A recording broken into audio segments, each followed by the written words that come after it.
Praise the Lord. കർത്താവിൻ്റെ ധന്യതിരുനാമം ഇന്ന് പ്രഭാതത്തിൽ മഹിമപ്പെടുമാറാകട്ടെ.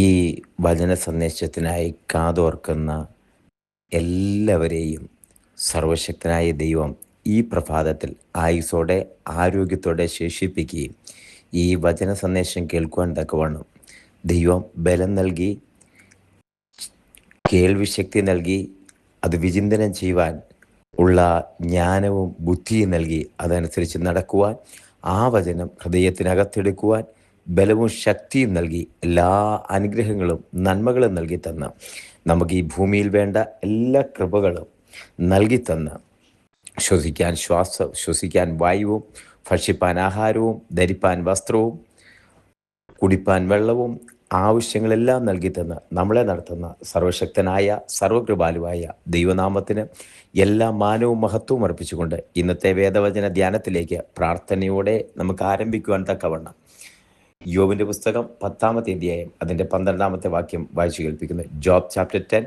വേഴ്സ് 12. ജീവനും കൃപയും നീ എനിക്ക് നൽകി, നിന്റെ കടാക്ഷം എൻ്റെ ശ്വാസത്തെ പരിപാലിക്കുന്നു.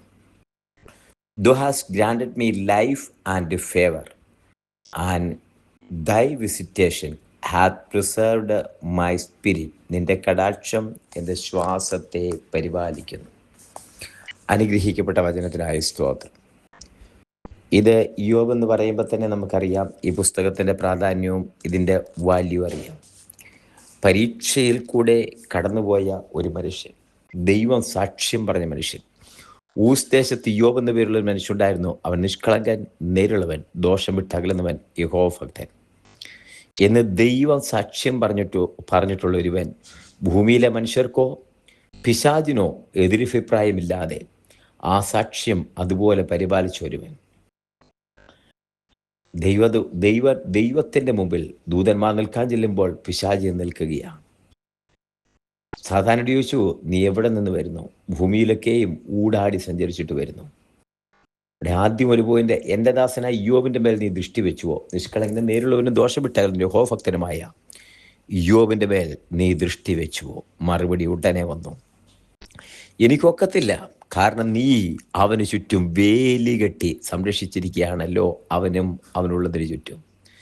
ഇവിടെ ഒരു ദൂത് ആദ്യം തന്നെ പറയട്ടെ, കുഞ്ഞേ, നീ ദൈവത്തിൻ്റെ ദൈവഭക്തനാണെങ്കിൽ, ദൈവത്തെ ഭയപ്പെടുന്നവനാണെങ്കിൽ, നിനക്കും നിന്റെ കുടുംബത്തിനും നിന്റെ തലമുറയ്ക്കും നിന്റെ വേണ്ടപ്പെട്ടവർക്കും ചുറ്റും വേലി കെട്ടി സംരക്ഷിക്കുന്ന ദൈവത്തിൻ്റെ കരമുണ്ട്. വേലി കെട്ടി, ഒരു ഫെൻസിങ്ങായി, തീമതിലായി വേലി കെട്ടി സംരക്ഷിക്കുന്ന ദൈവകരമുണ്ട്. ബുദ്ധിമുട്ടും പ്രതിസന്ധിയും പ്രയാസവും ഒക്കെ ഉണ്ടായെങ്കിലും അതിനകത്ത് ദൈവശക്തിയോടെ, ദൈവഭക്തിയോടെ, ഹല്ലേലൂയ, ഉറച്ച വിശ്വാസത്തോടെ ദൈവസന്നിധിയിൽ നേരാമണ്ണം നിന്നിട്ടുണ്ടെങ്കിൽ, കുഞ്ഞെ, ഇന്നൊരു വസ്തുത നിന്നോട് ഓർപ്പിക്കട്ടെ. നിനക്ക് ചുറ്റും ഒരു വേലിയുണ്ട്, നിന്റെ തലമുറയ്ക്ക് ചുറ്റും ഒരു വേലിയുണ്ട്, നിന്റെ ഭവനത്തിന് ചുറ്റും ഒരു വേലിയുണ്ട്, നിനക്കുള്ളതിന് ചുറ്റും ഒരു വേലിയുണ്ട്. അത് ദൈവത്തിൻ്റെ വാഗ്ദത്തമാ. മുമ്പും പിൻപും ദൂതന്മാർ പാളയമറികെ നിന്നെ ഒടിപ്പിക്കും. നിന്റെ വാഹനത്തിന്, നിന്റെ യാത്രയ്ക്ക് ചുറ്റും ദൈവദൂതന്മാരുടെ കാവലുണ്ട്. സാത്താൻ ചോദിച്ചു, എനിക്കൊന്ന് പരീക്ഷിക്കാൻ തക്കോണം വേലി തമ്പുരാൻ മാറ്റിക്കൊടുത്തു. ദൈവം അനുവദിച്ചാലേ വേലി മാറുകയുള്ളൂ. അവനുള്ളതെല്ലാം നഷ്ടപ്പെട്ടു. പിന്നീട് ആ ശരീരത്തെ ബാധിച്ചു. ആ വേലി മാറ്റി, പ്രാണനെ തൊട്ടില്ല. ആ ഭാര്യ തള്ളിപ്പറഞ്ഞു. സ്നേഹിതന്മാർ എന്ന് പറയപ്പെടുന്നവർ ആശ്വസിപ്പിക്കാൻ വന്നു. അവർക്ക് യോബിൻ്റെ വേദന കണ്ടിട്ട് പിടിച്ചു നിൽക്കാൻ കഴിഞ്ഞില്ല. യോബിൻ്റെ സംസാരം കേട്ടിട്ട് അവർക്ക് പിടിച്ചു നിൽക്കാൻ കഴിഞ്ഞില്ല. അവരെ യോബിനെ കുറ്റപ്പെടുത്തി സംസാരിക്കുമ്പോൾ യോബ് പറഞ്ഞ മറുപടികളിൽ ഒരു വചനമാണ് ഇന്നത്തെ നമ്മുടെ കുറിവാക്യം, വായിച്ചു കേട്ട വാക്ക്. ദൈവത്തെക്കുറിച്ച് പറയുന്നൊരു വാക്കാണ്. യോബ് വേദനയിൽ കിടക്കുമ്പോൾ, തനിക്കുള്ളതെല്ലാം നഷ്ടപ്പെട്ട് തൻ്റെ ജീവന് തുല്യം സ്നേഹിക്കുന്നത് പറഞ്ഞ ഭാര്യ നിന്റെ ഭക്തി ത്യജിച്ചു കളഞ്ഞിട്ട് മരിച്ചു കളകായെന്ന് പറഞ്ഞ് ഉപേക്ഷിക്കപ്പെട്ടതുപോലെ കൂടെയുള്ളവരെല്ലാവരും ഒറ്റപ്പെടുത്തുമ്പോൾ 10 മക്കളുടെ ശവപ്പെട്ടി ഒരുപോലെ വീട്ടിൽ വന്ന് അത് കണ്ട് വേദനിച്ച്, അതേ, ആ വേദനിക്കുന്ന മനുഷ്യ ഹൃദയത്തിൻ്റെ മുമ്പിൽ തൻ്റെ ശരീരം മുഴുവൻ ചൊറിയും ചിരങ്ങുമായി ചാരത്തിൽ കിടന്ന് ഓട്ടുകഷ്ണം കൊണ്ട് ചുരണ്ടിക്കൊണ്ടിരിക്കുമ്പോൾ സ്നേഹിതന്മാർ എന്ന വാചേന നിന്ദിച്ച് പരിഹസിച്ച് നിന്റെ കുറ്റം കൊണ്ടാ, നീ ചെയ്ത പാപം കൊണ്ടാന്ന് പറഞ്ഞ് ഒറ്റപ്പെടുത്തി മാറ്റി നിർത്തുമ്പോൾ അതിൻ്റെ നടുവിൽ ആ ഹൃദ്യമായ സ്വരം, മരുഭൂമിയിൽ ഘോരേബിൽ ഏലിയാവ് കേട്ട ആ ശബ്ദം, മോശം ഉൾപ്പഴപ്പിൽ നിന്ന് കേട്ട ആ ശബ്ദം, ആ ശബ്ദത്തിനു മുമ്പിൽ ചെവി ചായ്ച്ച് യോബ മുഖത്തേക്ക് നോക്കി പറയുന്ന വാക്കുകളാ വായിച്ചു കേട്ടത്. ജീവനും കൃപയും നീ എനിക്ക് നൽകി. ഇംഗ്ലീഷിൽ ആ വാക്ക് പറയുന്നത് you granted life and favour. ജീവനും ദൈവത്തിൻ്റെ ഫേവർ. ഒരു തരത്തിൽ പറഞ്ഞാൽ ദൈവത്തിൻ്റെ കൃപ. ആ തലമുറയിൽ നോഹയ്ക്കൊക്കെ കൃപ ലഭിച്ചു. ഇവിടെ ദൈവത്തിൻ്റെ കൃപ ലഭിച്ച ഒരു മനുഷ്യൻ. 2, നിന്റെ കടാക്ഷമെൻ്റെ ശ്വാസത്തെ പരിപാലിക്കുന്നു. ആ വാക്ക്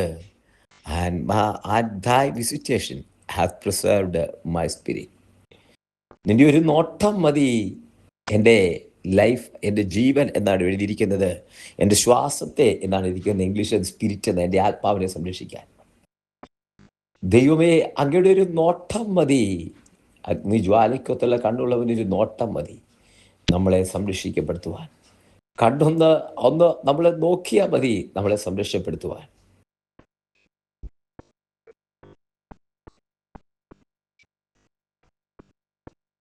മറഞ്ഞിരിക്കുന്ന, മറ്റാർക്കും വെളിപ്പെടാത്ത, അത് വെളിപ്പെടുത്തി തരുന്നൊരു ദൈവത്തിൻ്റെ കരമുണ്ട്. വേറെ ആരും നിന്നെ സഹായിക്കാനില്ലാത്തപ്പോൾ നിനക്ക് വേണ്ടി ഫേവറായി നിന്നോട് ഫേവർ കാണിക്കുന്ന, നിന്നോട് ദയ കാണിക്കുന്നൊരു ദൈവമുണ്ട്. മാത്രമല്ല നിന്റെ പ്രാണനെ പരിപാലിക്കും. 121 സങ്കീർത്തനം പറയുന്നു, അവൻ നിന്റെ പ്രാണനെ പരിപാലിക്കും. പകൽ സൂര്യനെങ്കിലും രാത്രി ചന്ദ്രനെങ്കിലും യഹോവ ഒരു ദോഷം തട്ടാതെ വണ്ണം നിന്നെ പരിപാലിക്കും. അവൻ നിന്റെ പ്രാണനെ പരിപാലിക്കും. പ്രാണനെ പരിപാലിക്കും. നിന്റെ സ്പിരിറ്റിനെ ദൈവം പരിപാലിക്കും. ദൈവത്തിൻ്റെ നിത്യതയിലേക്ക്, ദൈവത്തിൻ്റെ പദ്ധതിയിലേക്ക് ആ കുഞ്ഞുങ്ങളെ ദൈവം കൊണ്ടുപോകും. ആത്മാവിൽ അനുഗ്രഹിക്കുന്നു. അസാധാരണ ദൈവസ്ഥാനത്തിൽ കൂടെ നിറയ്ക്കുന്നു. എല്ലാ കണ്ണുകളും അടയ്ക്കാം. ഒരു നിമിഷം പ്രാർത്ഥിക്കാം.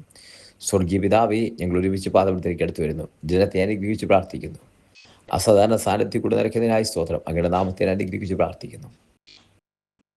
ജനത്തെ എല്ലാവരെയും അനുഗ്രഹിക്കുന്നപ്പ, ഈ വചനം കേൾക്കുന്ന സർവ്വപേരെയും അങ്ങയുടെ നാമത്തിൽ അനുഗ്രഹിച്ച് പ്രാർത്ഥിക്കുന്നു. കൃപ കൂടിയിരിക്കുന്നതിനായി സ്തോത്രം. കർത്താവിൻ്റെ കൃപയാൽ നിറയ്ക്കുന്നതിനായി സ്തോത്രം. തൃക്കരങ്ങളിൽ സമർപ്പിക്കുന്നു. പ്രാർത്ഥിക്കാൻ സ്തോത്രം. എല്ലാ മാനമോഹത്തോട് നിൽക്കും യേശുവിൻ നാമത്തിൽ തന്നെ. ആമേൻ, ആമേൻ, ആമേൻ. കർത്താവ് എല്ലാവരെയും അനുഗ്രഹിക്കട്ടെ. നാളെ നമുക്ക് വീണ്ടും കാണാം. അതുവരെ ദൈവത്തിൻ്റെ വിശാലമേറിയ ചിറകടിയിൽ അവിടെ നമ്മളെ മറക്കപ്പെടട്ടെ. Bless you. Thank you so much.